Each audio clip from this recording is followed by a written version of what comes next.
How exactly did a whistling mouse save an artist from total bankruptcy and, change movies forever?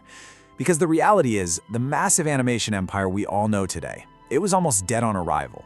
It was born out of sheer, absolute desperation, and the whole shebang hinged on one man's incredibly reckless technological gamble on audio. Section 1. The Silent Animation Ceiling. Walt Disney's early life was anything but magical.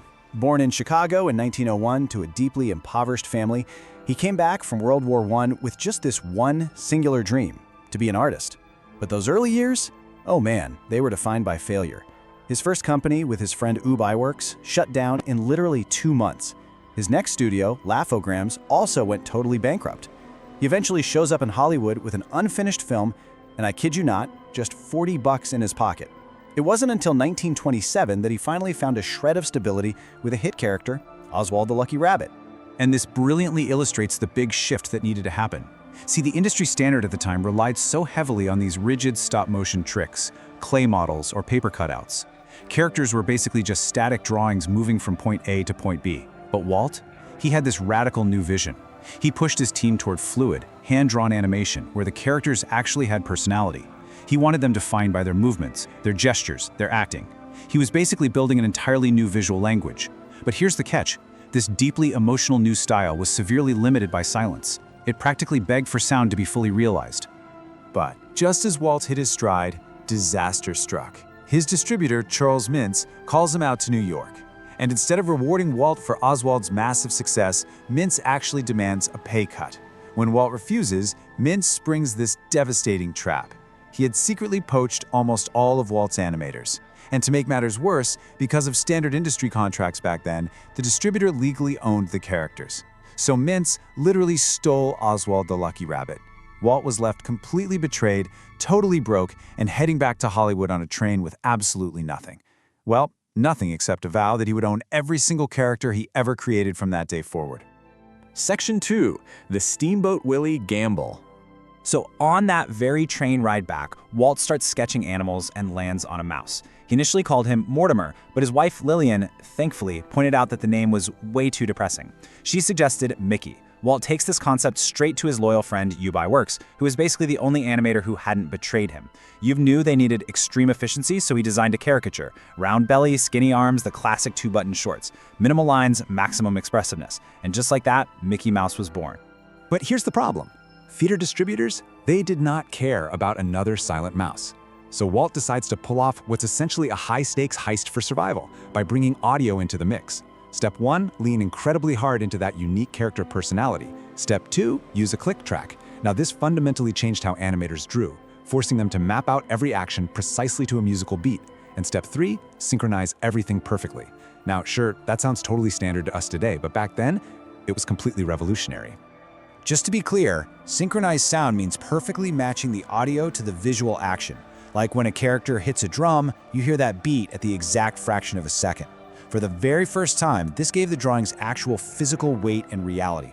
But producing this? Outrageously expensive.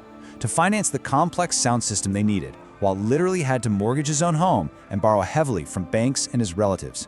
He was risking absolute financial ruin on a concept that had never been successfully pulled off in a cartoon. But, spoiler alert, the gamble paid off. When Steamboat Willie premiered at the Colony Theater, it was an absolute sensation. The audience was completely mesmerized. Adding that synchronized audio didn't just add noise, right? It brought this unprecedented level of life, gravity, and emotion to the drawings. It proved once and for all that animation could be a deeply immersive cinematic experience. And suddenly, everybody wanted Disney. Section 3. The Golden Age of Sound and Struggle. Now what's really interesting about this slide is the hidden dark side of this rapid technological success. Because while Mickey became this massive national sensation, they even had Saturday morning Mickey clubs in theaters, the shady business practices of Hollywood were still haunting Walt. His new distributor, Pat Powers, who actually owned the sound system they were using, was pocketing the vast majority of the profits. He owed Walt hundreds of thousands of dollars. And worse, Powers pulled the exact same move Mintz had years prior. He lured away Walt's best friend and key animator, Ub Iwerks, to start a rival studio. That ultimate betrayal, stacked on top of Walt's own relentless perfectionism and the insane demands on his remaining staff, pushed the whole studio right to the breaking point. Walt later talked about this incredible dark period, saying, "I'm dead.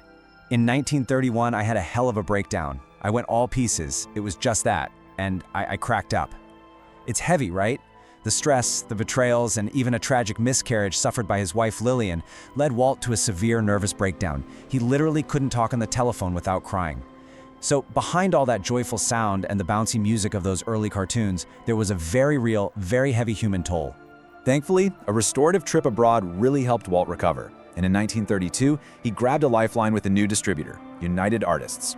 Now that he had totally mastered sound, he was ready for the next massive technological leap: color. Partnering with Technicolor, Disney produced Flowers and Trees. It was the first full-color, synchronized sound animated short. And guess what?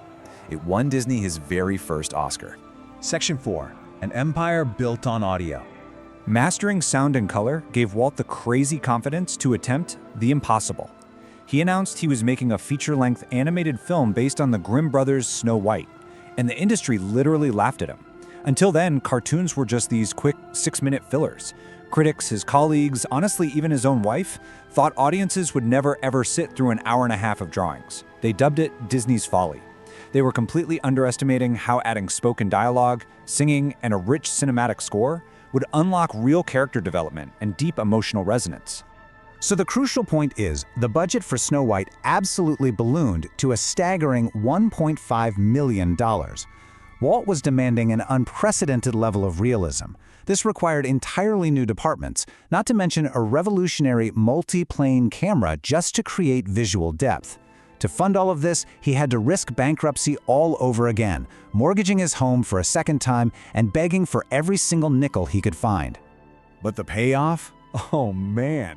When it premiered in 1937, it was an absolute triumph.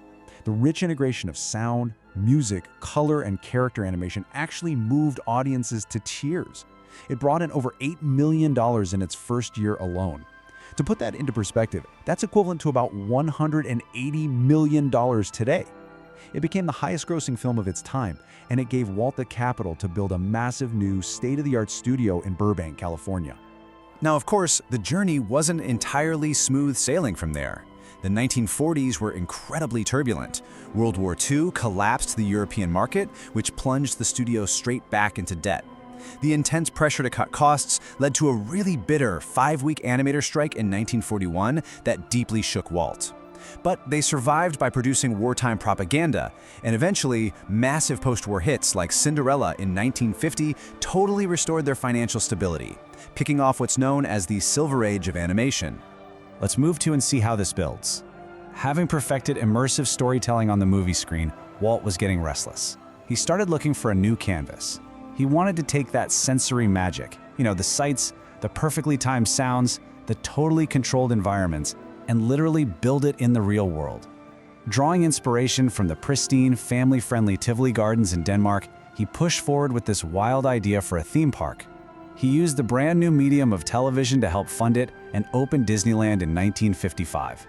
And even before his death in 1966, he was already designing an even more ambitious City of Tomorrow that we now know as Epcot. And that brings us to the staggering reality of today. From a young man who grew up with an abusive father, who lost his company multiple times, who was brutally betrayed by his distributors, and his absolute best friend, a guy who literally slept in his office and ate cold beans, emerged a $200 billion entertainment empire. Today, this massive company houses Marvel, Pixar, Star Wars, and runs theme parks all across the entire globe. Which leaves us with this final, kind of mind-blowing thought to ponder. If Walt Disney hadn't been completely backed into a corner, if he hadn't risked his home, his health, and his sanity on a click track, some synchronized sound, and a whistling mouse, where would animation be today? Would it really still just be some silent, pre-show novelty? It is absolutely incredible to think that the entire trajectory of modern cinema was forever altered by the simple, desperate, incredibly risky addition of sound. Thank you so much for joining me for this explainer. I really hope it gave you a whole new perspective on the true magic of animation. Catch you next time.